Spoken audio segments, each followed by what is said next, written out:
So, people are saying that being quiet and reserved is boring. Well, it's people's obvious first impression when you're not talkative and not a partygoer. However, with INFPs, I can attest that they're more than quiet and reserved. They may not be as sociable as you want them to be, but they offer so much more. If and only if you really get to know them. I'm an INFP, and to be honest, in some cases, I think I am a boring person. I don't respond much, and I can't entertain colleagues. But here's another side of me. If you ask my ENFJ best friend, she'll most likely tell you otherwise. The first time I told her I'm an introvert was a shocker for her. With us being so loud, taking over the room, and being rude to each other, she asked me in surprise, "How are you an introvert?" In this video, let's talk about the factors why INFPs appear boring to others, but extremely entertaining to some. Here we go. 1. Once an INFP opens up, they're never boring. If you think INFPs are unexciting, that's most likely because you're not close to them.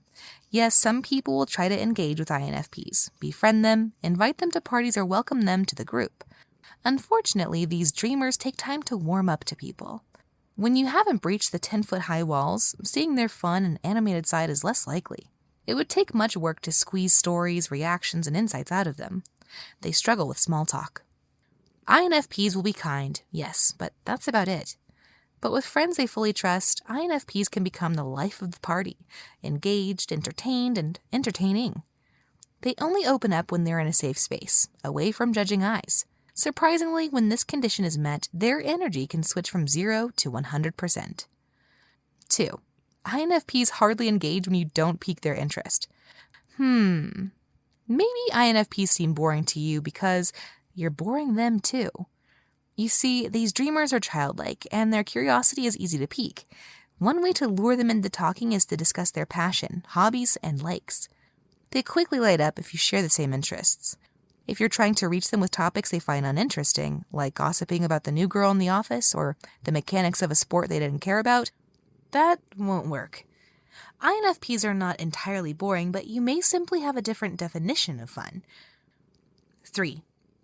INFPs can't express themselves when they're in the wrong group of people. I was an upbeat INFP kid who attracted many high school and college friends. But frustratingly, after getting a job, I've become the most isolated person in the office who hasn't got anyone I can call a friend, even after 2 years. 2 years of faking it. You bet this was one of my biggest frustrations back then. It's like, how am I degenerating into an uninteresting person, opposite to how I was? I dwelt in many self-deprecating thoughts because I couldn't believe how boring I had turned out. Thankfully, I came to a realization. It's not that I'm boring, it's just that the people in the office don't make me comfortable expressing myself. From hanging out with my intuitive and empathetic friends in high school and college, to being stuck with people who enjoy conflicts, backstabbing, and hierarchy, it's not a place INFP would feel safe. So if you're an INFP who thinks you're too unfriendly, that's probably not true. You're just in the wrong group of people. 4. INFPs have imaginative minds, having a dreamland inside their heads. Imagination is an INFP's unparalleled advantage. If you cage them in a box and suppress their strengths, creativity, authenticity, and imagination, then yes, they can appear boring to you. But internally, the never-ending ideas running through their minds never cease entertaining them. If you're close to them, you'll get winded up by their randomness too. In conclusion, characterizing INFPs as boring is subjective and greatly depends on how comfortable these empaths are in opening up and how other people share similar values. When uncomfortable, yes, they can be quiet and aloof, making people think they're boring. But when these dreamers are with non-judgmental friends and people they trust, they can become extroverted and free in expressing their quirks and randomness. What do you guys think? As an INFP, do you relate to this list?